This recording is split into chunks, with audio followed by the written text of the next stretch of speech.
Continuing coverage, damage from last Monday's storm left the Menasha Youth Sports Complex fields unusable. And now teams have been forced to use other fields. The community is working to rebuild those. New at 6, Tristan Kendrick shows us what this means to the community and how you can help. Normally, summer's all about doing fun things like playing baseball. But now thousands of kids are having to use different fields because of the damage. The community says they will recover, but they're gonna need the help from everyone. From the street when you're driving by, I don't think you get the full picture. And then when you kind of pull in and start walking from field to field and you say, you know, these fences are destroyed, our dugouts are missing, our scoreboards are knocked down or bent.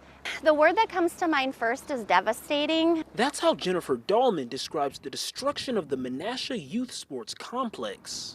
She is the youth sports president. She told me after an evaluation, it's going to cost hundreds of thousands of dollars to fix the fields.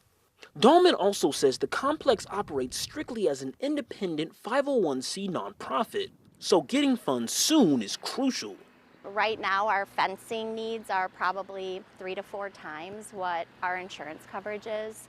And then when you add up bleachers, and we lost 50% of our dugouts completely.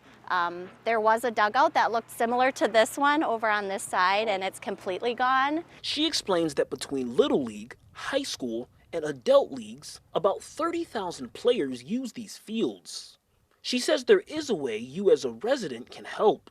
We are starting a yard sign campaign, which will have kind of a Venmo QR code where people can donate. The yard signs are $20, and that money will go to raising funds that we need. In the spring, with our phase 2, we're looking at doing some bricks, selling some bricks and some trees to kind of pave a new path forward.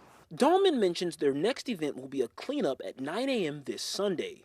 Find this story on our website for more information. Tristan Kendrick, Action 2 News.